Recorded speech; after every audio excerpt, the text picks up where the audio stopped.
Hi guys, welcome to Chennai IAS Academy. So TNPSC Group 2, 2A and 4க்கான notifications எப்போ release ஆகும்னு சொல்லிட்டு TNPSC தரப்புலேருந்து அறிவிச்சாச்சு. So எங்கள் academy சார்பில் அதுக்காக பேட்சஸ் ஸ்டார்ட் பண்ண போகிறோம். எப்போத்துலேருந்துன்னு பார்த்தீங்கன்னா வீக்கெண்ட் பேட்ச் வந்து வரக்கூடிய சனிக்கிழமை, அதாவது நாளை 18/12/2021 அன்னிலிருந்தும், ரெகுலர் பேட்சுக்கு வந்து 22/12/2021 இருந்தும் பேட்சஸ் ஸ்டார்ட் ஆகுது. ஸோ இந்த பேட்சஸோட சிறப்பம்சங்கள் என்ன அப்படின்னு பார்த்தீங்கன்னா, உங்களுக்கு கிளாஸஸ் வந்து பைலிங்கலில் போகும், போத் தமிழ் அண்ட் இங்கிலீஷில் போகும். அதே மாதிரி தமிழ் தான் இப்போ வந்து டிஎன்பிஎஸ்சி எக்ஸாம்ஸ்க்கு ரொம்ப முக்கியம் சொல்லிட்டதுனால தமிழ், கணிதம், யூனிட் 8 அண்ட் யூனிட் 9க்கு வந்து அதிக முக்கியத்துவம் கொடுத்து கிளாஸஸ் எடுத்துகிட்டு கொள்ள போகிறோம். அதே மாதிரி வாரத்தில் உங்களுக்கு தேர்வுகள் நடக்கும், மாதிரி தேர்வுகள், அதற்கான விளக்கங்களும் டிஸ்கஷன் கிளாஸஸ்லேயே நடக்கும்.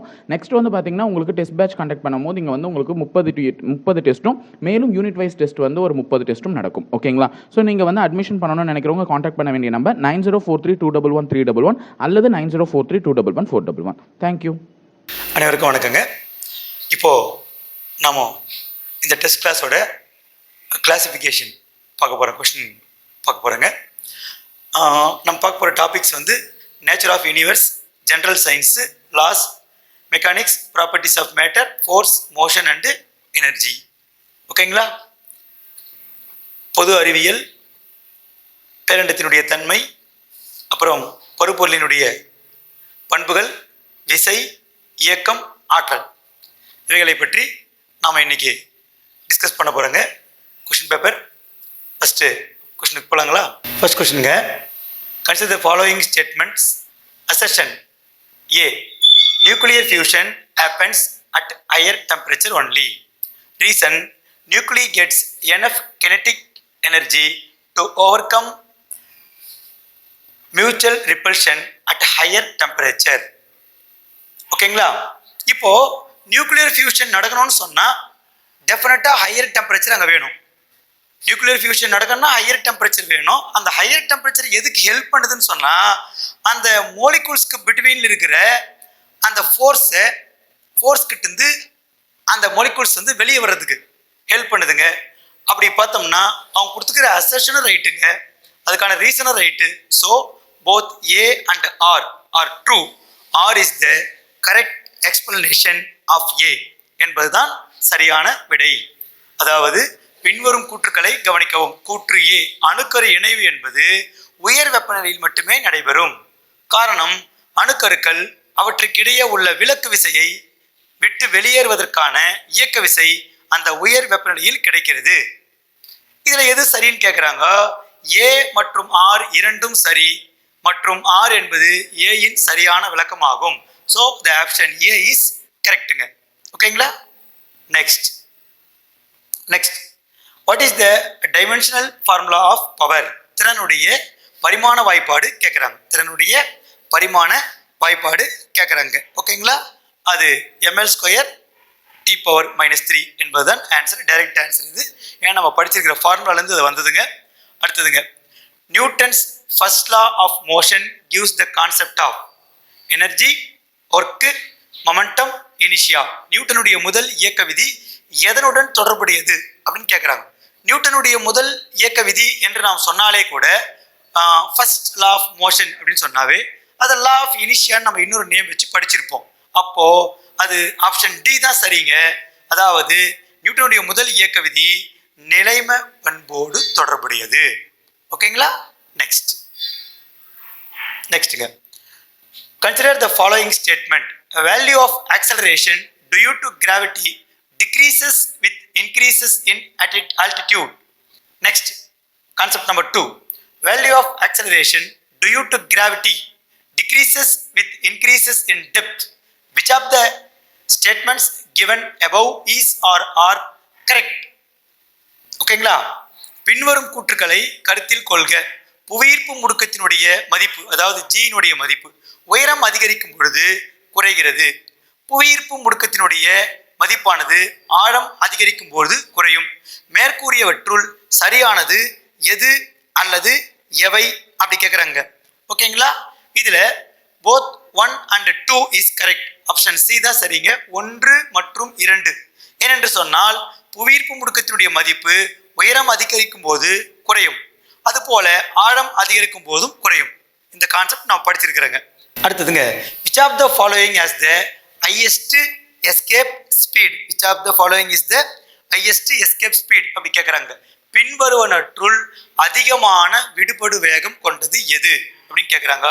The option is Mercury, option B Venus, option C Earth, option D Moon. புதன், வெள்ளி, பூமி, நிலா. இதுக்கு ஆப்ஷன் சரியான ஆன்சருங்க எர்த். பூமி என்பதுதான் அதிகமான விடுபடு வேகம் கொண்டது. ஓகேங்களா? ஹையஸ்ட் எஸ்கேப் ஸ்பீட்னா அது வந்து எர்த் தாங்க. So the option C is correct answer. நெக்ஸ்ட்டுங்க, next which of the following satellite has the lowest time period? ஓகேங்களா? Option A geostationary satellites, option B geosynchronous satellites, polar satellites, both A and B.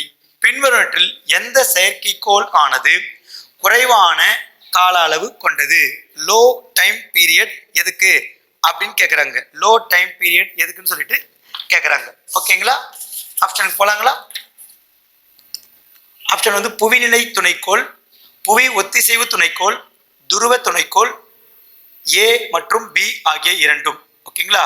இதுக்கு சரியான விடைங்க option C polar satellites என்று சொல்லக்கூடிய துருவ துணைக்கோள்கள் என்பதுதான் இதற்கு சரியான விடைங்க. ஓகேங்களா? அடுத்ததுங்க question number 7. Which of the following has the lowest albedo? பின் வருவனவற்றுள் மிக குறைவான எதிரொலிப்பு திறன் கொண்டது எது அப்படி கேட்குறாங்க. எதிரொலிப்பு திறன் மதிப்பு கொண்டது எது அப்படி கேட்குறாங்க. Option sun, moon, Mercury, Venus. சூரியன், சந்திரன், புதன், வெள்ளி. நம்ம கிளாஸ் நடத்தும்போது நம்ம கவனிச்சிருப்போங்க. இதற்கு சரியான ஆன்சர் வந்து எதிரொலிப்பு திறன் எதுக்கு குறைவுன்னு சொன்னீங்கன்னா மெர்க்குரிக்கு தான் குறைவுங்க. புதன் அப்படின்றது தான் அதனுடைய எதிரொலிப்பு திறன் மிக குறைவு. ஏன்னா புதன் வந்து ஒரு பாறைக்கோள் நம்ம படிச்சிருப்போம். ஓகேங்களா? Next question, question number 8. Who proposed the empirical law of planetary motion? கோள்களின் இயக்கம் பற்றிய எண்மான விதிகளை வெளியிட்டவர் யார்? டைகோ பிராகே கொடுத்துருக்காங்க. இது வந்து கெப்லருடைய வழிகாட்டி அவர். அதுக்கடுத்து நிக்கோலஸ் கோப்பர்னிக்கஸ் கொடுத்துருக்காங்க. கோள்கள் இயக்கம் பற்றி இதெல்லாம் நிக்கோலஸ் கோப்பர்னிக்கஸ்ன்றது வந்து சம்மந்தம் இல்லைங்க. அதுக்கடுத்து ஆரியபட்டா கொடுத்துருக்காங்க. ஓகேங்களா?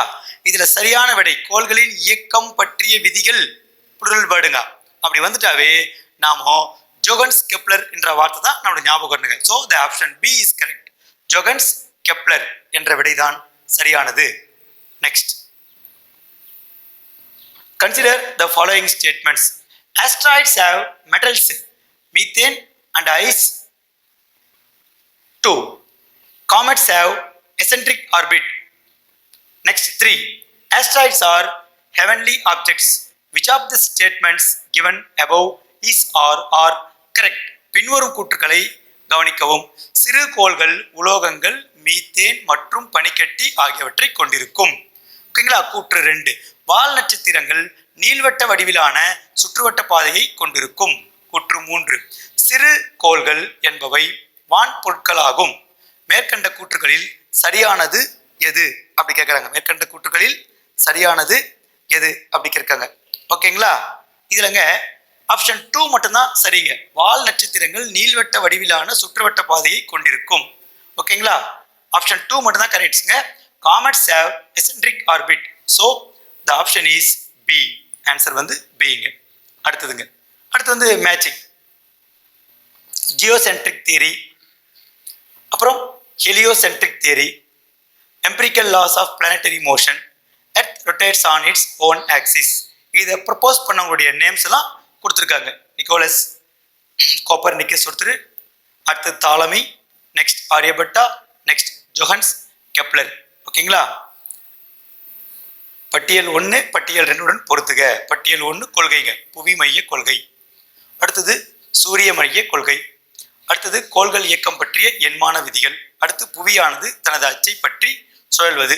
இப்போ இதுல நீங்க பாத்தீங்கன்னா கோள்களின் இயக்கம் பற்றி எண்மான விதிகள் அப்படின்ற கான்செப்ட் நம்மளுக்கு ஞாபகம் வருங்க. எடுத்த உடனே சி கேன்சர் ஜோகன்ஸ் கெப்லர் தாங்க. அப்ப சி கேன்சர் 4. ஓகேங்களா? அடுத்து புவி மைய கொள்கை. புவி மைய கொள்கை கொடுத்துருக்காங்க. புவி மைய கொள்கை அப்படின்னு பார்த்தீங்கன்னா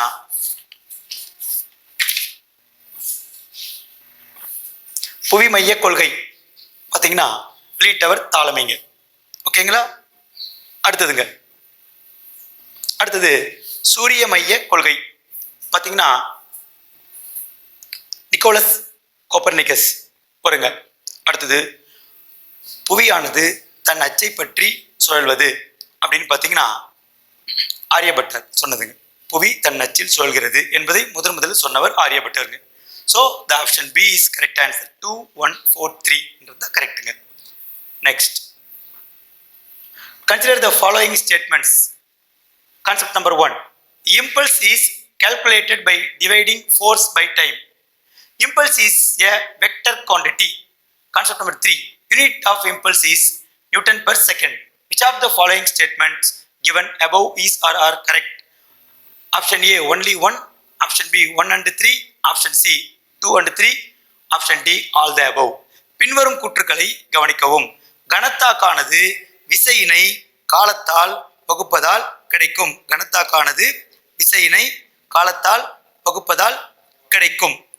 அடுத்ததுங்க, கணத்தாக்கு ஒரு வெக்டர் அளவு. அடுத்தது கணத்தாக்கின் அலகு நியூட்டன் பர் செகண்ட். இதுலங்க 1, 3 மட்டுமே சரியான ஆன்சருங்க. ஸோ 1, 3 மட்டும் சரி என்பது ஆப்ஷன் பி தான் நம்மளுக்கு சரிங்க. ஆப்ஷன் பி நம்மளுக்கு சரியான ஆன்சருங்க. Next போலாங்களா? Consider the following statements. Assertion: ball bearings are preferred in machine parts. Reason: a rolling friction is greater than kinetic friction. Quotes. இப்போ இது எது சரின்னு கேட்குறாங்க. கூற்று கொடுத்துருக்காங்க, காரணம் கொடுத்துருக்காங்க. எந்திர பாகங்களில் பந்து தாங்கு உருளைகள் விரும்பப்படுகின்றன.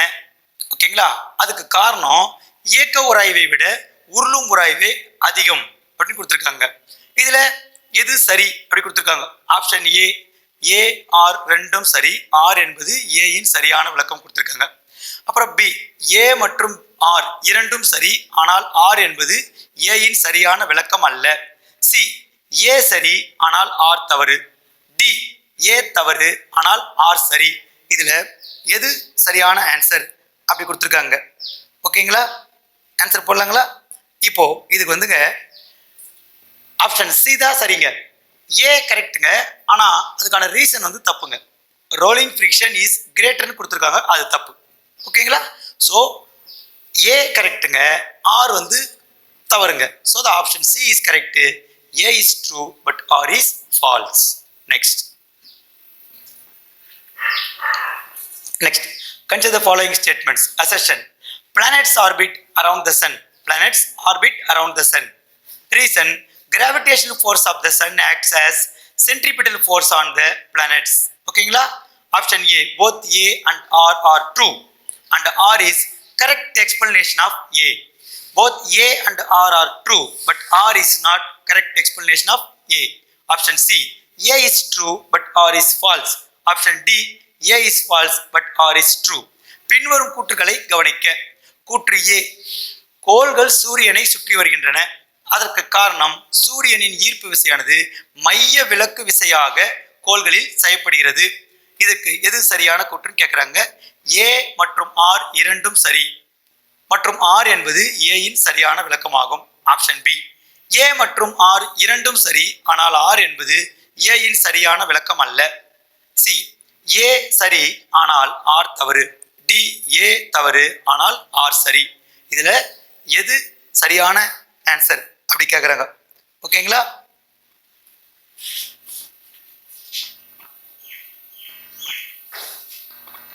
இதுல ஏ என்பதுதான் சரியான ஆன்சருங்க. Both A and R are true. R is the correct explanation of A. சரிங்களா? ஆர் வந்து ரீசன் கொடுத்துக்கிறது வந்து ஏக்கு சரியான விளக்கங்க. So the answer is A and R are true. ஓகேங்களா? நெக்ஸ்ட், அடுத்ததுங்க. When a car takes a sudden left turn in the curved road, the passengers are pushed down towards the right due to. Pushed towards the right due to. Inertia of direction, inertia of motion, inertia of rest, absence of inertia. வளைந்த சாலைகள்ல ஒரு car திடீரென இடதுபுறம் திரும்பும் பொழுது பயணிகள் வலதுபுறம் தள்ளப்படுகிறார்கள். இதற்கான காரணம் சரியான ஆன்சருங்க. இயக்க திசையில் நிலைமம் என்பதுதான் சரியான ஆன்சர். ஸோ இனிஷியா of direction. So option A is கரெக்டுங்க.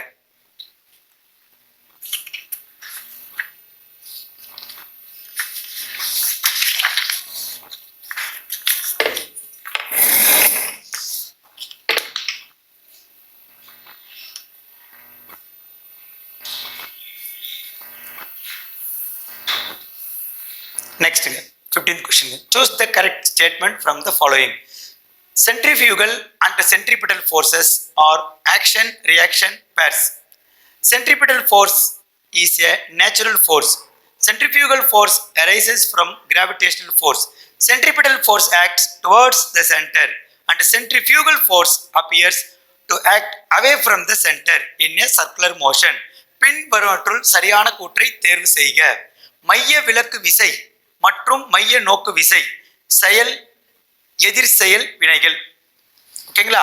அடுத்தது மைய நோக்கு விசை இயற்கை விசையாகும். மைய விலக்கு விசை ஈர்ப்பு விசையிலிருந்து உருவாகிறது.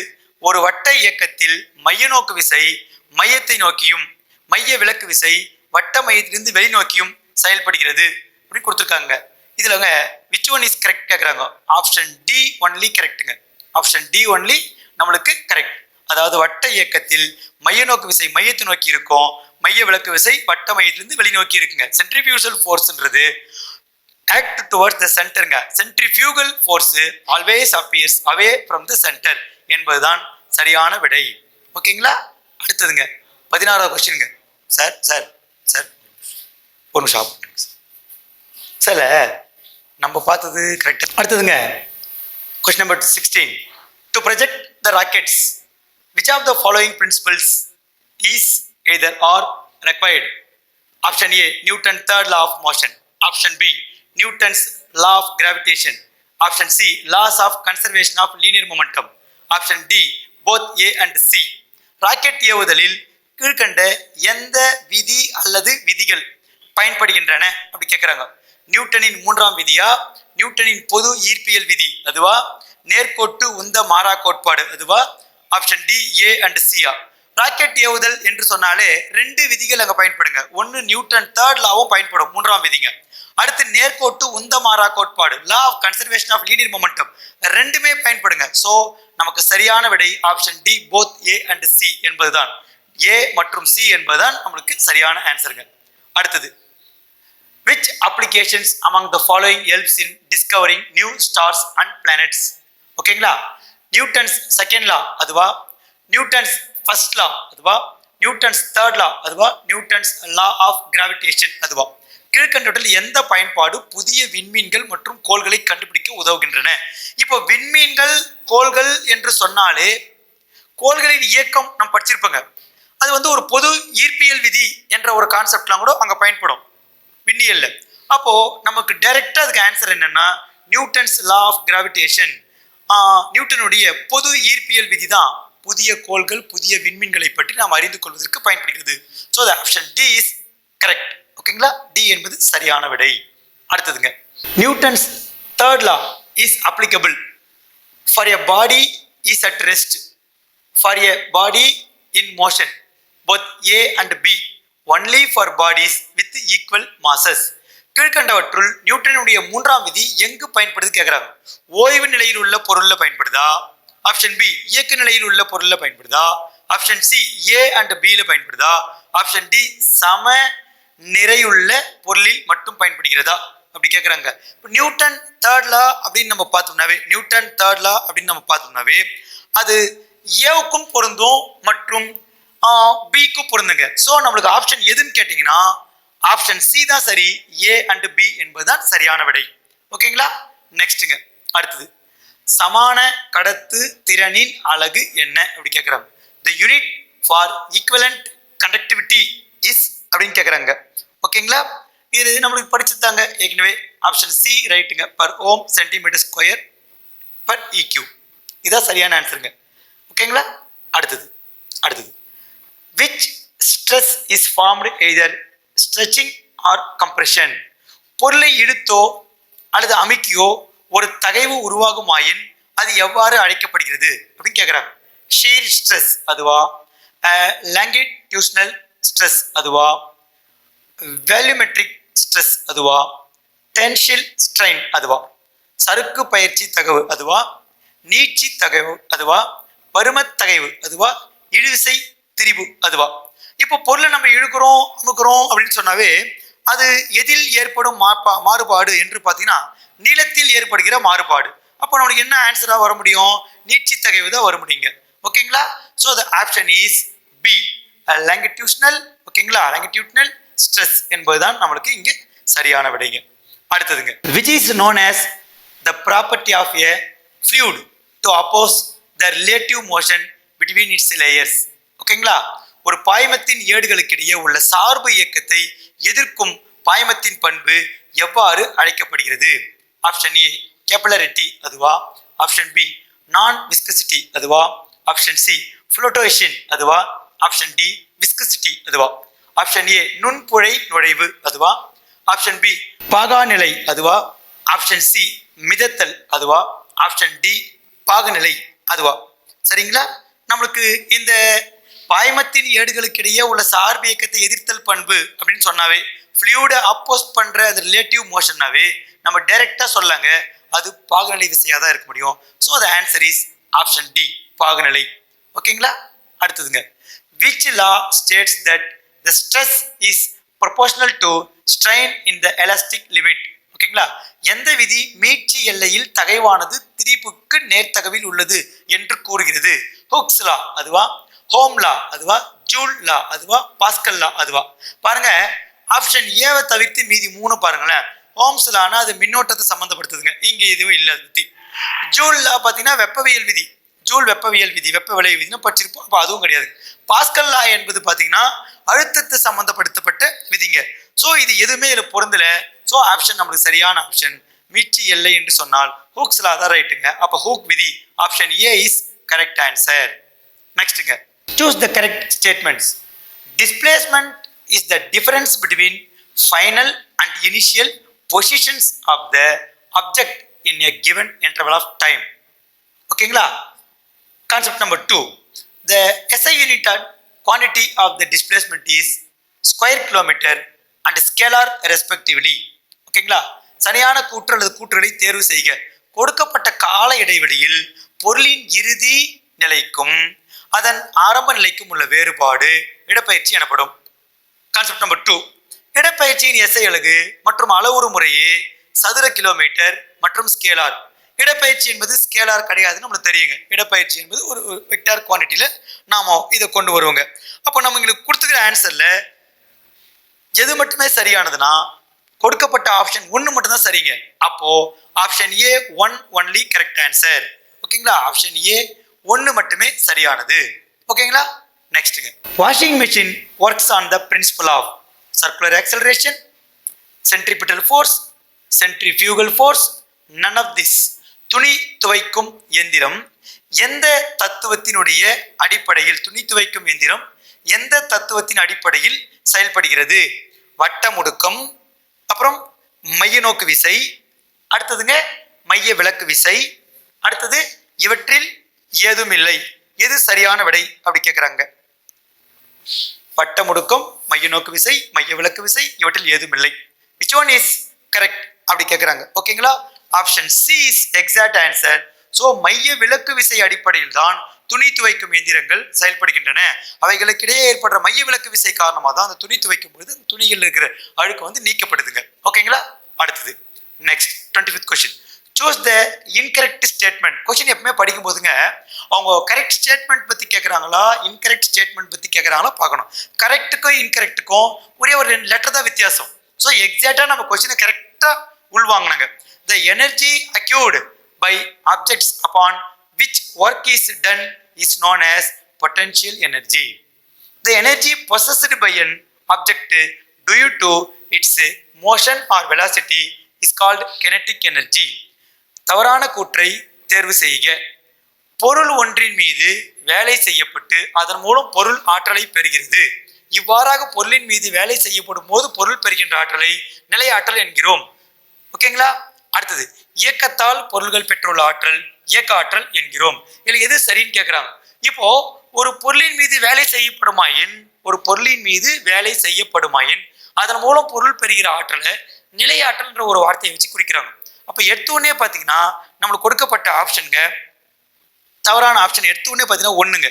அப்போ ஒன்று வந்து தவறான answer. So A option A is wrong. So நம்ம எது சரியான விடை தவறான விடை கேட்குறாங்க, தவறான விடைன்னு கேட்கும்போது ஆப்ஷன் ஒன்று தான் சரிங்க.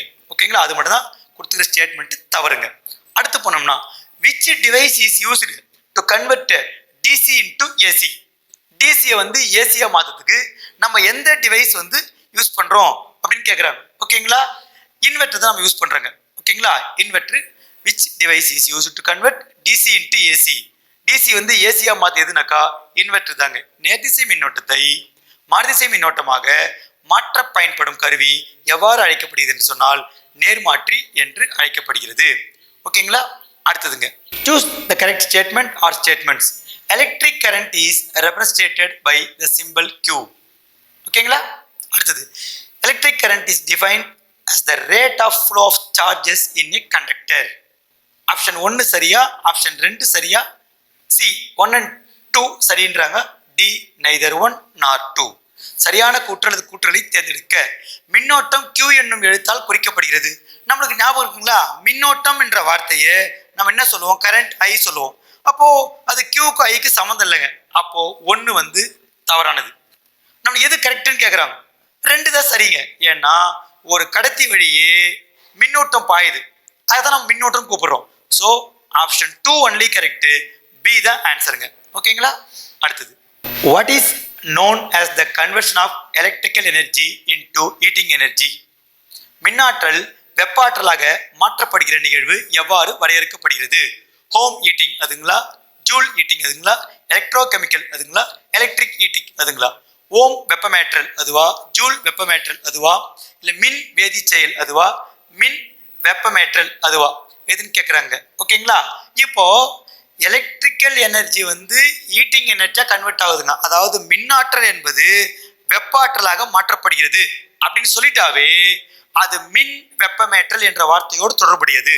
அது என்னங்க, எலக்ட்ரிக்னு சொல்லிட்டு அதுக்கப்புறம் ஹீட்டிங் போயிட்டீங்கன்னா அப்போ எலக்ட்ரிக் ஹீட்டிங்ன்றது தான் கான்செப்ட் சைடு, ரைட்டு. அப்போ ஆப்ஷன் டி தான் சரியான விடைங்க. Choose the correct statement or statements. The process of conduction of electric current through the solutions called electrolyte. Concept 2. The solution through which the electricity passes is called electrolysis. ஓகேங்களா, சரியான கூற்று அல்லது கூற்றுகளை தெரிவு செய்க. கரைசல்களில் மின்னோட்டம் கடத்தப்படும் நிகழ்வு மின்பகு திரவம் எனப்படும். கூற்று 2, மின்னோட்டம் பாயும் கரைசல் மின்னார் பகுப்பு எனப்படும் அப்படின்னு கொடுத்துருக்காங்க. ஓகேங்களா, இதுல எது சரின்னு கேட்குறாங்க. இது ரெண்டுமே இதுல ரெண்டுமே தவறான கூற்றுகள். So neither 1 nor 2. ஓகேங்களா, ஒன்றும் இல்லை ரெண்டும் இல்லை, இங்க சரியான கூற்று. சரிங்களா, அதுதான் சரியான விடை. அடுத்ததுங்க which is known the number of complete cycle of variation gone through by the AC in 1 second. Variation cycle, range, amplifier, frequency. ஒரு வினாடியில் மாறுதிசை மின்னோட்டத்தில் ஏற்படும் முழு சுழற்சிகள் எவ்வாறு அழைக்கப்படுகின்றன? மாறு சுழற்சி, வரம்பு, பெருக்கி, அடுத்தது அதிர்வெண்ணுங்க. முழு சுழற்சி, மாறு சுழற்சி, வரம்பு, பெருக்கி, அதிர்வெண் அப்படி கொடுத்துருக்காங்க. இதில் ஃப்ரீக்வன்சின்றது தான் சரியான ஆன்சருங்க. ஃப்ரீக்வன்சி என்பது தான் சரியான விடை. ஒரு வினாடியில் மாறு மின்னோட்டத்தில் ஏற்படும் முழு சுழற்சிகள் என்பவை எதனோடு தொடர்புடைய இந்த டெஃபினிஷன் பார்த்தீங்கன்னா அதிர்வெண் என்ற வார்த்தையோடு தொடர்புடையதுங்க. So option D is exact answer. Next அடுத்துங்க which is used to fix the magnitude of the current through a circuit. டயோடா, ரெசிஸ்டரா, வோல்ட்மீட்டரா, ஆம்பிளிஃபையரா? எது மின் சுற்றில் பாயும் மின்னோட்டத்தின் அளவை நிர்ணயம் செய்ய பயன்படுகிறது? டயோடு, மின்தடையாக்கி, வோல்ட்மீட்டர், அதுக்கு அடுத்ததுங்க ஆம்பிளிஃபையர் அப்படி கேட்குறாங்க. ஓகேங்களா, சரியான ஆன்சருங்க ரெசிஸ்டர் தாங்க. ஓகேங்களா, மின்தடையாக்கி தான் இதுக்கு சரியான விடை. அடுத்ததுங்க choose the incorrect statement or statements. Ammeter used to detect the current and its direction. ஓகேங்களா, அடுத்தது galvanometer is used to measure the current. ஓகேங்களா, இது எது வந்து தவறான கூற்றுன்னு கேட்குறாங்க. இன்கரெக்ட் எதுன்னு கேட்குறாங்க. தவறான கூற்று எது தேர்வு செய்யுன்னு கேட்குறாங்க. அம்மீட்டர் வந்து மின்னோட்டம் மற்றும் அதன் திசையை கண்டறிய பயன்படுதாம். அடுத்து கல்னோமீட்டர் என்பது மின்னோட்டத்தை அளவிட பயன்படக்கூடிய கருவி. மின்னோட்டத்தை அளவிட பயன்படக்கூடிய கருவி. இதுல இந்த மின்னோட்டம் அளப்பதை பயன்படுத்துவதுதான் அம்மீட்டர். மின்னோட்டம் செல்லக்கூடியதை அளப்பதற்கு அம்மீட்டர் பயன்படுதுங்க. ஆனா என்ன கொடுத்துக்கிறாங்கன்னா அம்மீட்டர் மின்னோட்டம் மற்றும் அதன் திசையை கண்டறிய பயன்படுதுன்னு சொல்றாங்க. அப்போ ஒன்னாவது கூற்று அங்க கொடுத்துருக்குதுங்க. ஒன்னாவது கூற்றுங்க தவறான கூற்று. ஓகேங்களா? ரெண்டாவதுங்க galvanometer is used to measure the current கொடுக்குறாங்க. கால்வனோமீட்டர் வந்து ஒரு கடத்தியில பாயிற மின்னோட்டத்தை அளக்க பயன்படுதான். அதுவும் தவறான கூற்றுங்க. கால்வனோமீட்டர் ஒரு கடத்தியில மின்னோட்டம் பாய்கிறதா என்பதை கண்டறிய உதவும் கருவி. மின்னோட்டத்தின் அளவை கண்டறியும் கருவி அது கிடையாதுங்க. ஸோ ஆப்ஷன் 1 தவறு, 2 தவறு. எனவே ஒன்றும் இல்லை, 2 இல்லை. ஓகேங்களா? Neither 1 not 2. ஆப்ஷன் டி தான் இங்க நம்மளுக்கு சரியா பொருந்ததுங்க. அடுத்தது which is used to measure the potential difference. which is used to measure the potential difference. diode, resistor, voltmeter, amplifier. எது மின்னழுத்த வேறுபாட்டை அளக்க பயன்படுகிறது? மின்னழுத்த வேறுபாடுன்னு சொல்லிட்டாவே நமக்கு வோல்ட் மீட்டர் தான் ஞாபகம் வரணுங்க. மின்னழுத்த வேறுபாடு பொட்டன்ஷியல் டிஃபரன்ஸ் அப்படின்ற ஒரு வேர்ட் நம்ம யூஸ் பண்ணாவே நம்மளுக்கு வோல்ட் மீட்டர் என்ற வார்த்தை தான் சரியா ஞாபகம் வரணுங்க. ஓகேங்களா? So the option is voltmeter. C தான் இங்கு சரியான விடை. What is calculated by dividing the work done by time taken D to do the work? ஓகேங்களா? எது செய்யப்பட்ட வேலையை காலத்தால் வகுக்க கிடைக்கும் மதிப்பு என கணக்கிடப்படுகிறது? ஒர்க் பை டைம் அப்படி கொடுத்தா என்ன ஆன்சர் கேட்குறாங்க? Work by time. எனர்ஜியா, இம்பல்ஸா, பவரா, மாசா? ஆற்றலா, கனத்தாக்க விசையா, திறனா, நிறையா? அப்படி கேட்குறாங்க. நம்மளுக்கு வேலை W, அதுக்கு அடுத்துங்க பை டைம் அப்படின்னு கொடுத்துருக்காங்க. அப்படி சொன்னாவே அதனோட ஆன்சருங்க பவர் என்பதுதான் நம்ம ஃபார்முலா மேத்தமெட்டிக்கல் படிச்சிருப்போம். ஸோ அது வந்து திறனுக்கான மதிப்பு. ஓகேங்களா? அடுத்ததுங்க முடுக்கத்தினுடைய எஸ்ஐ அலகு கேட்குறாங்க. முடுக்கத்தினுடைய எஸ்ஐ அலகு. இப்போ முடுக்கம்னு சொன்னாங்க, நம்மளுக்கு தெரியும். முடுக்கம் என்று சொன்னால் திசைவேக மாறுபாடு பை வினாடி. ஒரு வினாடி காலத்தில் திசைவேகத்தில் ஏற்படும் மாற்றமே முடுக்கம்னு சொல்லுவோம். அப்போ திசைவேகத்தினுடைய எஸ்ஐ அலகு பார்த்தீங்கன்னா metre per second by second. அப்போ மீட்டர் பர் செகண்ட் ஸ்கொயர் நீங்கள் ஆன்சர் வந்துடணும். மீட்டர் பர் செகண்ட் இருக்குது, நியூட்டன் பர் செகண்ட் இருக்குது, கிலோகிராம் பர் செகண்ட் இருக்குது. நன் ஆஃப் திஸ் கொடுத்துருக்காங்க. Metre per second, newton per second, kilogram per second இவற்றில் எதுவும் இல்லை. இங்க கொடுத்துக்கிறதுல நம்ம சொன்ன அந்த மீட்டர் பர் செகண்ட் ஸ்கொயர் என்ற ஒரு வார்த்தை இங்க இல்லைங்க. ஸோ நன் ஆஃப் திஸ் என்பதுதான் நீங்க ஆன்சரு. ஆப்ஷன் டி தான் சரிங்க. அடுத்ததுங்க அடுத்தது which is known as a very large force act on an object for a very short duration. motion, impulse, inactive, inertia. மிக அதிக விசை குறுகிய நேரத்திற்கு ஒரு பொருளின் மீது செயல்படுமாயின் அது எவ்வாறு அழைக்கப்படுகிறதுன்னு கேட்குறாங்க. இயக்கமா, கனத்தாக்க விசையா, செயலற்ற நிலையா அல்லது நிலையமா கேட்குறாங்க. இங்க பாருங்க, அதிக விசை குறுகிய நேரத்துக்கு அப்படின்னு சொல்லிட்டாவே நம்மளுக்கு ஞாபகம் வர வேண்டியதுங்க கனத்தாக்கு தான் ஞாபகம் வருங்க. So option B is correct, impulse. அடுத்ததுங்க கீழ்கண்டவற்றுள் தவறான கூற்றை தேர்ந்தெடுக்க. கீழ்கண்டவற்றுள் தவறான கூற்றை தேர்வு செய்க கேட்குறாங்க. ஓகேங்களா?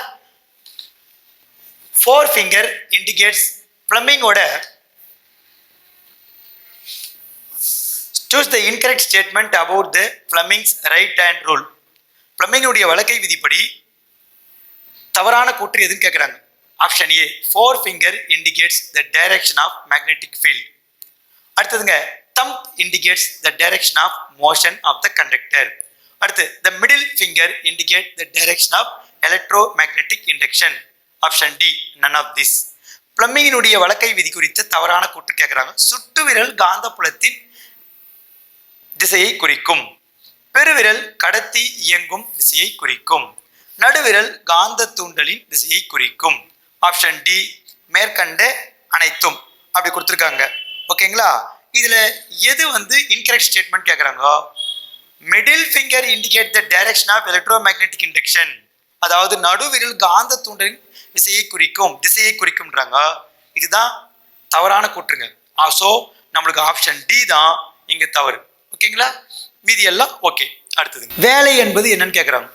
நம்ம ஒர்க்குக்கு மேத்தமெட்டிக்கல் டெஃபினிஷன் போட்டிருப்போம். W is equal to F into D, விசை இன்ட்டு பொருள் நகர்ந்த தொலைவு. அப்போ F into S கொடுத்துக்கிறாங்க, தவறு. F into D அதுதான் சரிங்க. ஓகேங்களா, D into S தப்புங்க, S into A தவறு. எனவே நமக்கு ஆப்ஷனு F into D என்பதுதான். So the option B is our exact correct answer. ஓகேங்களா, அடுத்ததுங்க. அடுத்தது which law has the same statement regards to the first law of thermodynamics? thermodynamics கூட பொருந்துகிறது எதுன்னு கேட்குறாங்க. Same statement regards to the first law of thermodynamics. Joule's law கொடுத்துருக்காங்க, option A. Option B Boyle's law. Option C law of conservation of energy.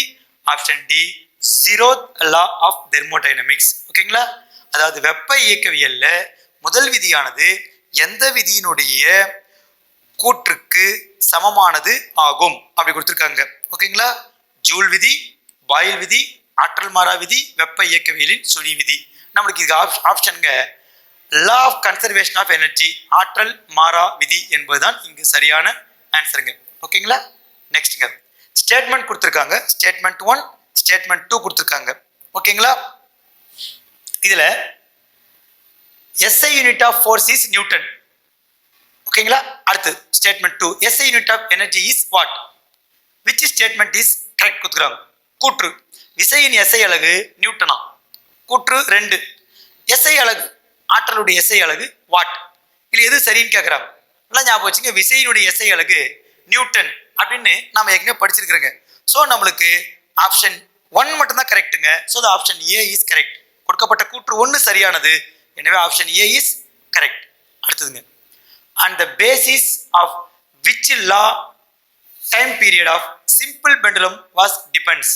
ஓகேங்களா, law of length, law of acceleration, both A and B, none of these.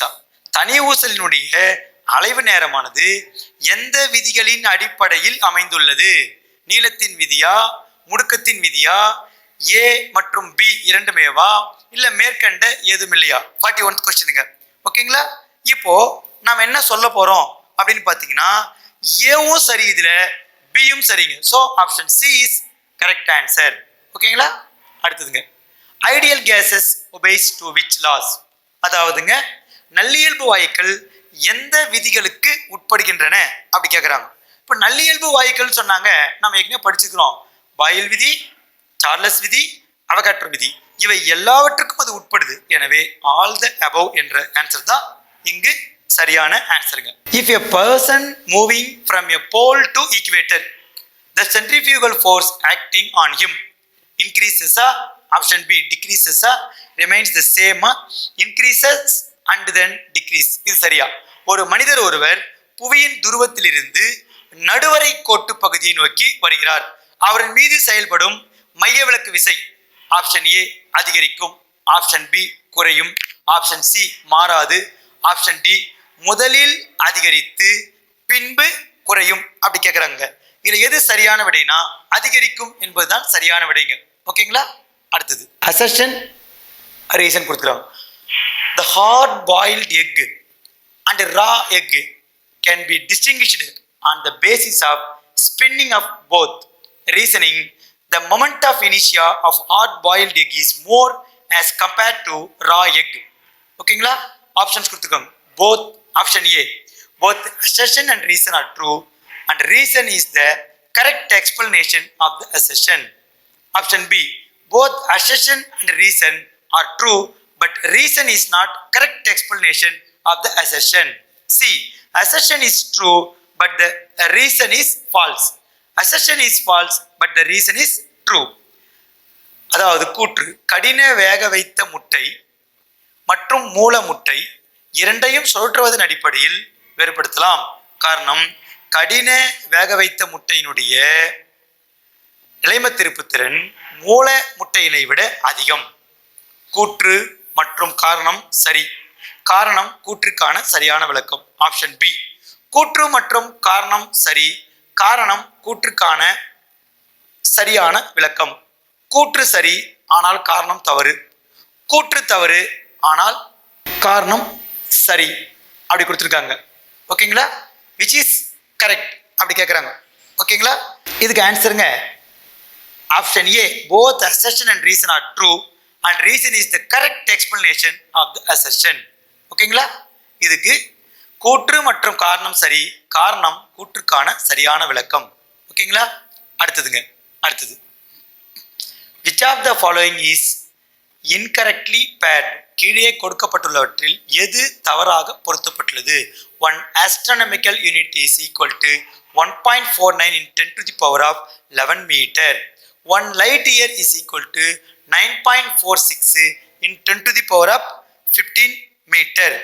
அடுத்ததுங்க 1 Fermi is equal to 10 to 15 meter. 1 atomic mass unit is equal to 6.17 in 10 to the power of minus 27 kilogram. கீழ்கண்டவற்றுள் எது தவறாக பொருத்தப்பட்டுள்ளது? ஒரு வானியல் அலகு என்பது 1.49 into 10⁻11 metre. ஒரு ஒளியாண்டு என்பது 9.46 இன்ட்டு 10⁻15 மீட்டர். ஒரு பெர்மி என்பது 10⁻−15 மீட்டர். ஒரு அணு நிறை அலகு என்பது 6.17 இன்ட்டு 10⁻−27 கிலோகிராம் கொடுத்துருக்காங்க. என்ன கொடுத்துருக்காங்க? கிலோகிராம் அப்படின்னு கொடுத்துருக்காங்க. அப்போ கீழ்கண்டவற்றுள் தவறானது எதுன்னு கேட்டா இங்க கிலோகிராம்னு ஒரு வார்த்தை வந்திருக்குங்க. எனவே அட்டாமிக் மாஸுக்கான ஆன்சர் தான் தவறுங்க. Option D is incorrect answer. ஓகேங்களா? தவறாக பொருத்தப்பட்டுள்ளது. அடுத்ததுங்க the quantity of heat required to raise the temperature of a body throughout 1 degree. Choose the correct term from the following. The quantity of heat required to raise the temperature of a body throughout 1 degree. அப்படின்னா இது heat கண்டக்ஷனா, heat ரேடியேஷனா, heat கன்வெக்ஷனா, heat கெப்பாசிட்டியா? கீழே கொடுக்கப்பட்டுள்ள கூட்டுக்கள் எதை குறிக்கிறது கேட்குறாங்க. ஒரு பொருளோட வெப்பநிலையை 1 டிகிரி உயர்த்துறோம், அதுக்கு தேவைப்படும் வெப்பம் எதுன்னு கேட்குறாங்க. இது வந்துங்க வெப்ப கடத்தல்ல வராது, ஏன்னா பொருள் கொடுக்குறீங்க, அதில் வெப்ப கதிர்வீசலும் வராது, வெப்ப சலனம் வராது. வெப்ப ஏற்புத்திறன் என்பது தான் சரியான விடை. ஒரு பொருளோட வெப்பத்தை 1 டிகிரி உயர்த்துவதற்கு செய்யப்படும் வேலை இன்னும் படிச்சிருப்போம். ஸோ அப்போ வெப்ப ஏற்புத்திறன் தான் இங்கே சரியான ஆன்சருங்க. அடுத்ததுங்க which is the ratio of increase or decrease in the length of the material to the actual or natural size of the material? Shear strain, option A. Option B, longitudinal strain. Option C, volumetric strain. Option D, pressure strain. எது பொருளில் அதிகரிக்கும் அல்லது குறைக்கப்படும் நீளம் மற்றும் பொருளின் உண்மையான நீளத்திற்கும் இடையிலான விகிதம் ஆகும் அப்படி கேட்குறாங்க. ஆப்ஷன் ஏ, சறுக்கு பயிற்சி திரிபு. ஆப்ஷன் பி, நீட்சி திரிபு. ஆப்ஷன் சி, பரும திரிபு. ஆப்ஷன் டி, அழுத்த திரிபு அப்படி கொடுத்துருக்காங்க. ஓகேங்களா? எது சரியான விடை அப்படி பார்த்தீங்கன்னா ஆப்ஷன் பி, லாங்கிடியூஷனல் ஸ்ட்ரெயின் என்பதுதான் சரியான விடை. நீட்சி திரிபு என்பதுதான் சரியான விடைங்க. அடுத்தது which is defined as the ratio of relative contraction lateral strain to relative expansion longitudinal strain கொடுத்துறாங்க. பாய்சன்ஸ் ரேஷியோவா, ஆப்ஷன் பி பல்க் மாடுலஸா, ஆப்ஷன் சி டான்சில் மாடுலஸா, ஆப்ஷன் டி பாஸ்கல் மாடுலஸா? எது ஒப்புமை பக்கவாட்டு திரிபு குறுக்கத்திற்கும் ஒப்புமை விரிவாக்கத்திற்கும் நீளவாட்டு திரிபு இடையே உள்ள விகிதம் ஆகும் அப்படி கேட்குறாங்க. பாய்சான் விகிதமா, பரும குணகமா, இழுவிசை குணகமா, பாஸ்கல் குணகமா அப்படி கேட்குறாங்க. ஓகேங்களா? இதுக்கு சரியான விடை பாய்சான்ஸ் ரேஷியோ, பாய்சான் விகிதம் தான் சரிங்க. அடுத்தது how the Charles law is also known as? The law of volume, option B the law of mass, option C the law of area, option D the law of Bernoulli. Charles விதி எவ்வாறும் அழைக்கப்படுகிறது அப்படி கேட்குறாங்க. ஓகேங்களா? பரும விதி அதுவா, நிறை விதி அதுவா, பரப்பு விதி அதுவா, நல்லியல்பு விதி அதுவா? இப்போ நம்ம சார்லஸ் விதி அப்படி எடுத்துட்டோம்னாவே இது வாயுக்கள் சம்பந்தப்பட்டது இல்லைங்களா? ஸோ இது லா ஆஃப் வேல்யூம் என்பதுதான் இங்கே சரியான விடைங்க. ஆப்ஷன் ஏ பரும விதி என்பதுதான் இங்கு சரியான விடை. அடுத்ததுங்க the commercial unit of energy, அதாவதுங்க வணிக ரீதியான ஆற்றலுடைய அலகு எதுன்னு கேட்குறாங்க. 1 கிலோவாட் அதுவா?